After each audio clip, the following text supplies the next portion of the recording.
This is a special report. Thanks for joining us at xm.com. Germany's economic problems spell trouble not just for the single currency, but for the entire Eurozone. Now, the Eurozone barely missed a recession last year, but this year the case might be quite different as Germany has already fallen into a technical recession.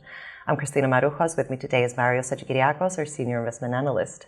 Marios, how did Germany go from Europe's powerhouse to being essentially one of its weakest links right now? Hello, Christina.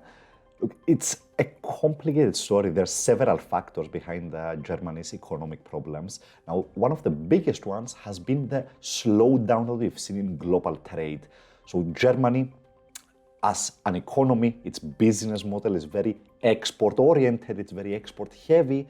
So we've seen global trade lose steam. That's naturally bad news for German exports. Now, another problem for Germany has been energy costs.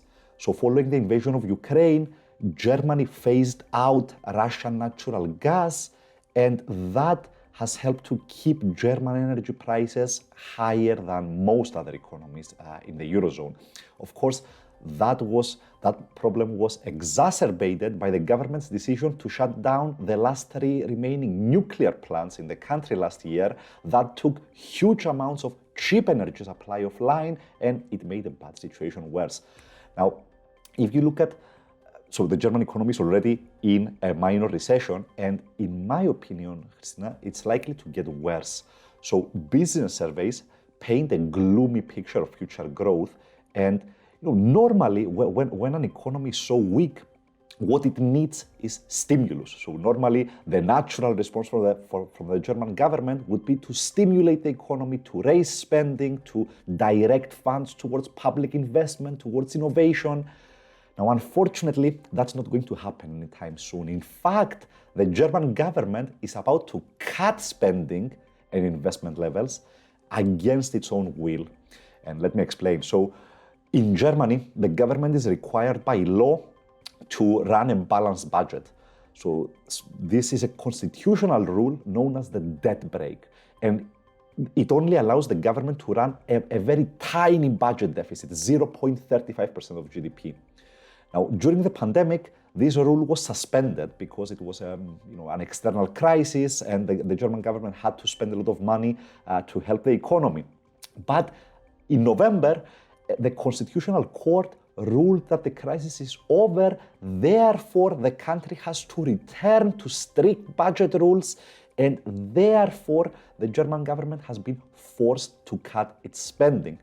So, to sum all of that up, the German economy, Christina, desperately needs an injection of stimulus.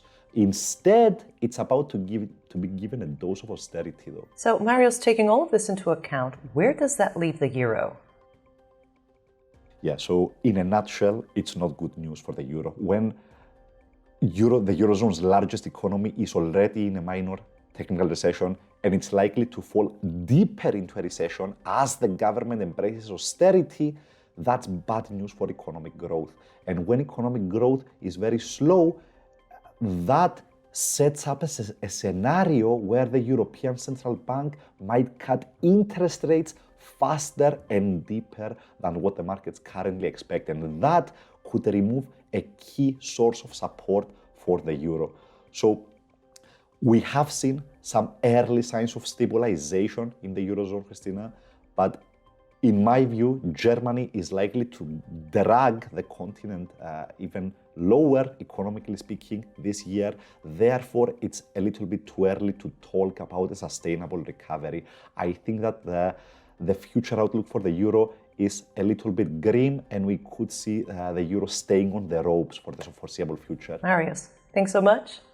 This was a special report here at xm.com.